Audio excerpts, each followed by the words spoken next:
गुरु प्यारी सासंगत जी, राधा स्वामी जी। फरीदा कंत रंगावला, वड्डा वे मोहताज, अल्लाह सिद्धि रत्तियां, एह सचावा साज। इस श्लोक में गुरु अर्जन देव जी उपदेश देते हैं कि प्रभु रूपी स्वामी अति सुंदर और परिपूर्ण है। वह अपनी मौज का मालिक है। वह किसी दूसरे पर निर्भर नहीं है। स्वयं को उसके प्रेम के रंग में रंग लेना ही आत्मा का सच्चा श्रृंगार है। फरीदा दुख सुख इक कर, दिल ते लाहे विकार, अल्लाह पावे सो पला, ता लंबी दरबार। इस श्लोक में गुरु अर्जन देव जी परमात्मा की रजा में राजी रहने का उपदेश कर रहे हैं। आप कहते हैं कि साधक को चाहिए कि वह दुख और सुख दोनों को परमात्मा की रजा समझकर मन के सभी विकारों को बाहर निकाल दे। सुख और दुख दोनों को एक समान समझने वाली अवस्था प्राप्त होने पर ही परमात्मा की दरगाह में जीव को स्वीकार किया जाएगा। वाणी में आप फरमाते हैं, सुख दुख दोनों सम कर जान, और मान अपमाना। फरीदा दुनी वजाई वज दी, तू भी वजै नाल, सोई जीवना वजदा, जिस अल्लाह करदा सार। यहाँ फरमा रहे हैं कि संसार एक बाजा है और माया इसको जैसे चाहे बजाती है, और तू भी इसके साथ बज रहा है। यानी सारा संसार परमात्मा से दूर होकर माया के नज़दीक दौड़ा जा रहा है। केवल वही जीव माया के प्रभाव से बच सकते हैं जिनको वह कुल मालिक आप बचाए।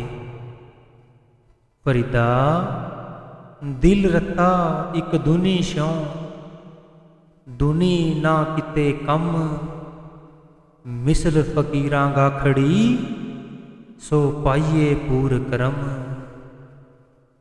आप फरमाते हैं, जब कुल मालिक की दया होती है तभी कोई जीव जीवन के असली उद्देश्य को पहचानकर उसे पूरा करने में लगता है।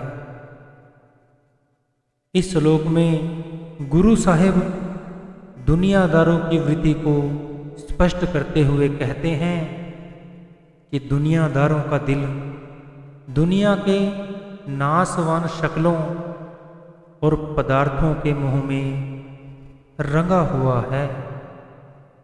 दुनिया की प्रत्येक वस्तु नाशवान है। दुनियादारों के लिए संतों द्वारा बताई गई रहनी और करनी को अपनाना बड़ा मुश्किल है। संत जन दुनिया में रहते हुए इसके मोह में लिप्त नहीं हो जाते, हमेशा अलिप्ते रहते हैं।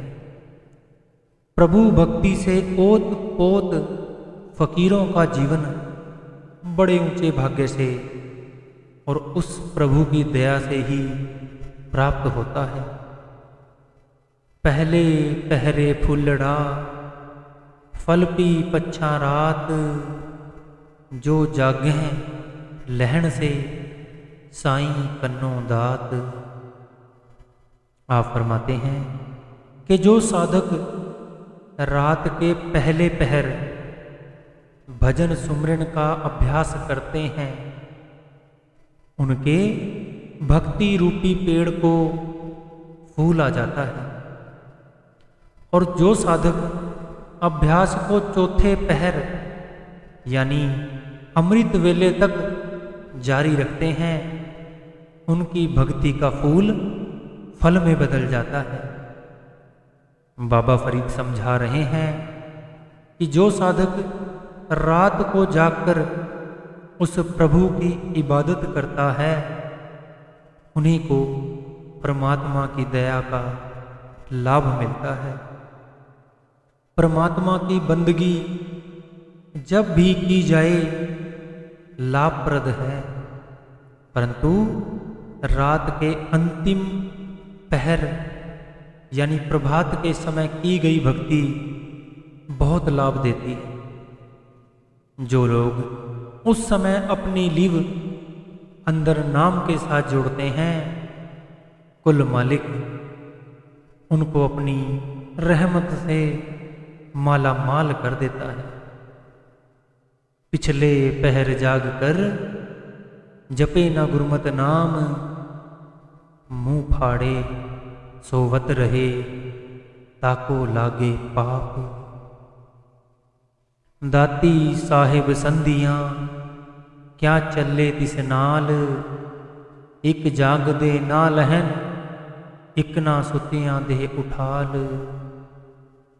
गुरु नानक साहब श्लोक में स्पष्ट करते हैं कि रात को जागकर अभ्यास करना बहुत जरूरी है, क्योंकि हमें जो कुछ मिलता है उस कुल मालिक की रहमत से मिलता है। परमात्मा अपनी मौज रजा का मालिक है। हम अपनी करनी के बल पर उस प्रभु से कुछ नहीं ले सकते। हो सकता है कुछ लोग जागने के बावजूद खाली रह जाएं और कुछ को वह खुद जगाकर माला माल कर दे। परमात्मा जो कुछ भी करता है उसमें ही जीव की भलाई है। परमात्मा की बंदगी, परमात्मा की प्राप्ति पूरी तरह से उस परमात्मा की मौज रजा यानी रहमत पर निर्भर है।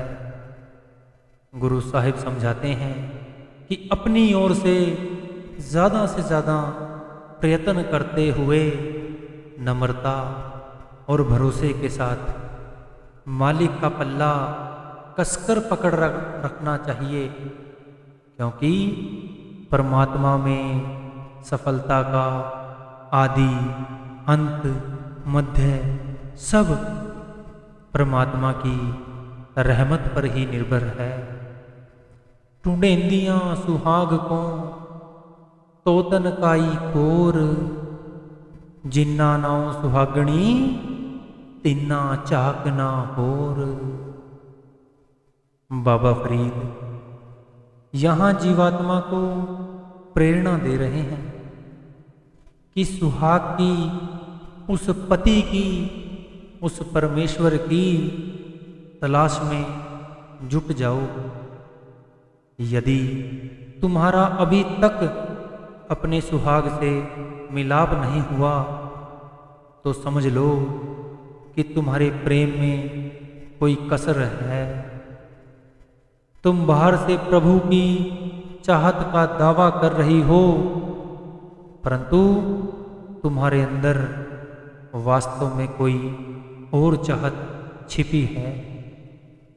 वही जीवात्मा सच्ची सुहागन है, जिसके हृदय में स्वप्न में प्रियतम के अतिरिक्त दूसरी कोई चाहत नहीं। सभी संतों महात्माओं ने मन को सांसारिक मोह से निकालकर एक प्रभु के प्रेम में लीन होने का उपदेश दिया है। सबर मंज कमान ए सबर का नीहणो, सबर संदा बाण खालक खता ना करे। बाबा फरीद प्रेमी साधक को उपदेश कर रहे हैं कि मन को संतोष की कमान बनाकर उस पर सब्र की डोरी चढ़ाओ। इस प्रकार जब तुम इस कमान यानी धनुष से संतोष का तीर छोड़ोगे, तब उस तीर को कुल मालिक निशाने से कभी चूकने नहीं देगा, उसको स्वयं ही निशाने पर पहुंचा देगा।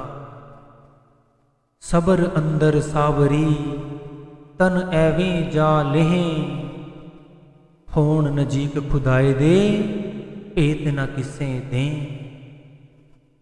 आप फरमाते हैं कि परमात्मा के सच्चे भक्त हमेशा सब्र और संतोष से परमात्मा की भक्ति करते हैं। वे धैर्य पूर्वक विरह की आग में अपना शरीर जलाते हैं। ऐसे सच्चे प्रेमी उस खुदा के साथ एक रूप होते हैं, किंतु अपनी ऊंची रूहानी अवस्था का भेद किसी दूसरे पर प्रकट नहीं करते। जिसके पास हीरा होता है वह उसको छिपा कर रखता है, उसका दिखावा नहीं करता। हम जितना ज़्यादा परमात्मा की रहमत को अंदर हजम करते हैं, वह उतनी और ज़्यादा रहमत करता चला जाता है। सबर ए सुआओ जे तू बंदा दिड़ करह, वथ थीवें दरियाओ टूट न थीवें वाहड़ा। साधक यदि अपना स्वार्थ छोड़कर संतोष का पल्ला कसकर पकड़ ले, तो उसकी भक्ति जो इस समय मामूली से नाले के समान है, विकसित होकर नदी से समुद्र का रूप धारण कर लेगी और टूटकर कभी भी छोटा नाला नहीं बनेगी। आप समझाते हैं कि संतोष से और धैर्य पूर्वक की गई भक्ति रूपी नदी निरंतर गहरी होती जाती है, वह कभी सूखती नहीं। फरीदा दरवेसी गाखड़ी चौपड़ी परीत, इक्कन किन्ने चालिए दरवेश भी दरवेश। सच्चा दरवेश बनना बहुत कठिन है। जो परमात्मा से प्रेम का दिखावा करके अपने आप को दरवेश कहता है, उसे कुछ हासिल नहीं होता। सच्चे दिल से परमात्मा के साथ प्रेम करने वाले सच्चे दरवेश जैसा जीवन कोई विरला ही जी सकता है। तन तपे तनूर ज्यों बालन हड्ड बलन, पैरी थक्का सिर जुला जेमू पीरी मिलन। बाबा फरीद कह रहे हैं कि मेरा शरीर तंदूर की तरह तप रहा है और हड्डियां ईंधन की तरह जल रही हैं। प्रीतम की ओर कदम बढ़ाते हुए यदि मैं पैरों से चलते चलते थक जाऊं, तो सिर के बल चलना शुरू कर दूंगा। बस मेरा प्यार प्रियतम, वह मेरा प्रिय, वह मेरा प्यारा प्रीतम मुझे मिल जाए। तन न तपाए तनूर ज्यों बालन हड ना बाल, सिर पैरी क्या फेड़िया अंदर पी निहाल। इस श्लोक में गुरु नानक साहिब जी बाबा फरीद के संदर्भ में कहते हैं कि हे साधक, परमात्मा से मिलने के लिए ना तो शरीर को तंदूर की तरह तपाने की जरूरत है और ना हड्डियों को ईंधन की तरह जलाने की। सिर और पैरों ने तुम्हारा क्या बिगाड़ा है जो इनको कष्ट देते हो? उस प्रभु प्रीतम, वह जिससे तुम मिलना चाहते हो, वह तो तुम्हारे शरीर के अंदर बैठा है। तुम उसकी अंदर खोज करो, तभी उसका दीदार होगा। उसकी प्राप्ति के लिए शरीर को कष्ट देना नहीं, बल्कि अपने ध्यान को बाहर से अंदर की ओर मोड़ने की आवश्यकता है। बुलिया रब दा की पाना, इधरों पुटना इधरों लाना। हों टुटेंदी सज्जणा, सज्जन मेडे नाल, नानक अलख ना लखिए, गुरमुख देई दिखाल। इस श्लोक में गुरु अमरदास जी जीवात्मा की ओर से कहते हैं, मैं अपने प्रभु प्रीतम को बाहर संसार में ढूंढ रही हूँ, परंतु वह तो मेरे अंदर बैठा है। अंदर होने के बावजूद उसको देखा नहीं जा सकता। जब जीव किसी गुरुमुख संत द्वारा बताई गई युक्ति पर अमल करता है, तब उसे अंतर में उस प्रीतम के दर्शन होते हैं। हंसा देख तरंदियां, बग्गा आया चाओ, डूब मुए बग बपुड़े, सिर तल ऊपर पाओ। गुरु अमरदास जी कहते हैं, हंस यानी गुरुमुख यानी सच्चे भक्तों को भवसागर से पार जाते देखकर बगुला यानी मनमुखों के मन में भी इच्छा पैदा हो गई कि हम भी भवसागर से पार चले जाएं। उन्होंने स्वयं पार जाने का प्रयत्न किया। परिणाम ये हुआ कि सिर के बल गिर गए, वहीं गोते खाते रह गए। आप समझाते हैं कि कामिल मुर्शिद की मदद के बिना कोई भी अपने आप इस संसार रूपी भवसागर को पार नहीं कर सकता। मैं जानिया वड हंस है, ता मैं कीता संग, जे जाना बग बपुड़ा, जन्म न पीड़ी अंग। आप समझाते हैं, मैंने यह समझकर उनका साथ किया था कि यह कोई हंस यानी परम संत, कोई कामिल दरवेश है। अगर मुझे पता होता कि ये तो अहंकारी बगुला भक्त है, तो मैं कभी भूलकर भी उसके निकट ना जाता। बाबा फरीद समझाते हैं कि मुर्शिद का होना ही काफी नहीं, मुर्शिद कामिल होना चाहिए, पूरा होना चाहिए। अधूरे मुर्शिद का संग कभी भूले भटके भी नहीं करना चाहिए। गुरु नानक साहब कहते हैं, काचे गुरते मुक्त न होए। क्या हंस क्या बगुला, जाको नदर तरे, जे तिस पावे नानका, कागो हंस करे। इस श्लोक में गुरु नानक साहब समझा रहे हैं कि खुद को प्रत्येक जीव हंस, सच्चा गुरुमुख, सच्चा दरवेश यानी सच्चा संत बनाना चाहता है, परंतु यह उस कर्ता पुरुष के हाथ में है कि किस जीव को कब मनमुख से गुरुमुख बना दे। परमात्मा में जो भी प्राप्ति होएगी वह गुरु की दया मेहर से होगी। परमात्मा की रजा और रहमत से ही जीव उस परमार्थ के रास्ते पर लग सकता है। सरवर पंखी है कड़ो, फाही वाल 50, हेतन लहरी गढ़थियाँ, सच्चे तेरी आस।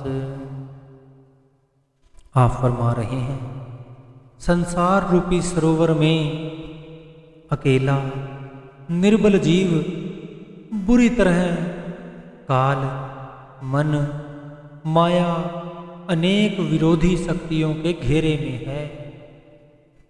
वह काम, क्रोध, लोभ, मोह, अहंकार, आशा, तृष्णा आदि विकराल लहरों में बहुत बुरी तरह फंसा हुआ है।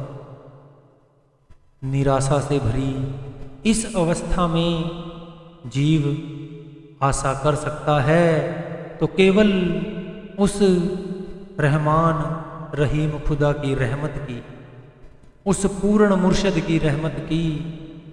आपका भाव है कि बिना कुल मालिक की दया मेहर के जीव का खुद इस विकराल भव सागर से पार जाना असंभव है।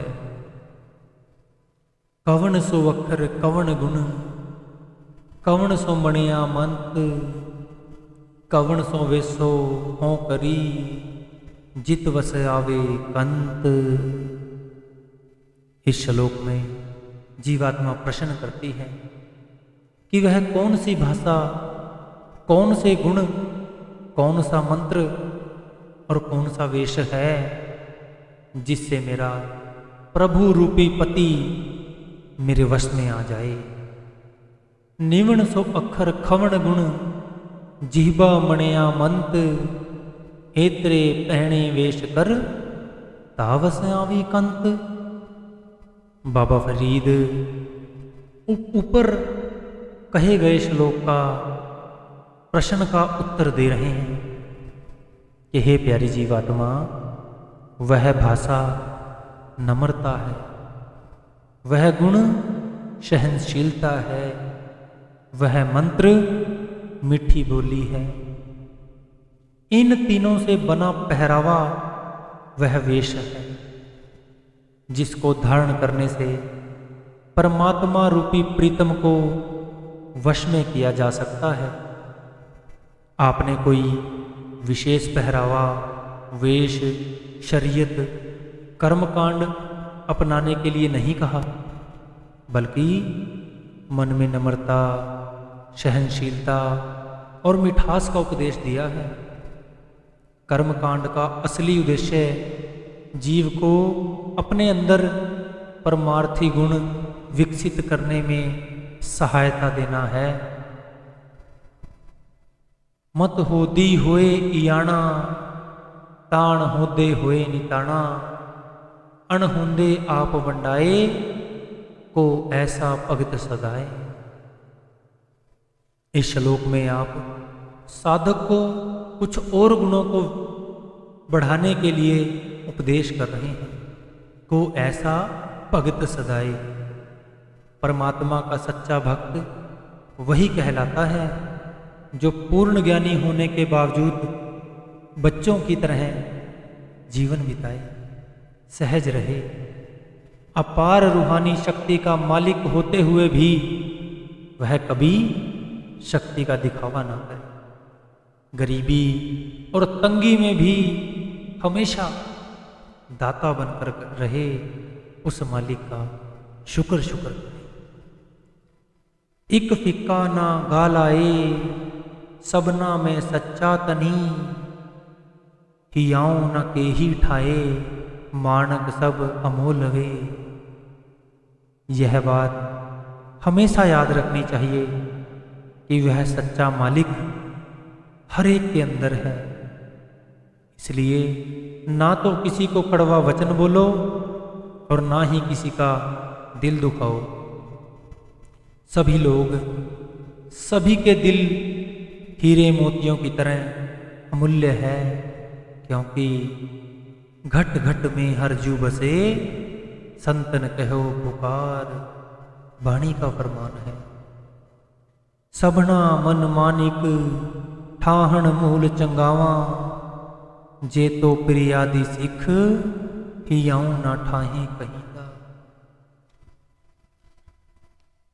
बाबा फरीद यहाँ फिर से दोहरा रहे हैं कि सभी जीवों के मन मोतियों के समान कीमती हैं, इसलिए किसी का भी दिल दुखाना ठीक नहीं।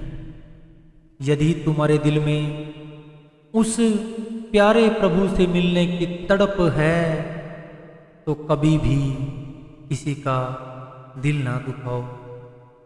जे तो पिरियादि सिख, यदि तुम परमात्मा से मिलने की इच्छा रखते हो तो एक बात हमेशा याद रखो, सबना में सच्चा तनी, वह सच्चा खुदा, वह मालिक किसी एक मजहब या एक धर्म को मानने वाले के अंदर नहीं, बल्कि वह सभी के अंदर बैठा है।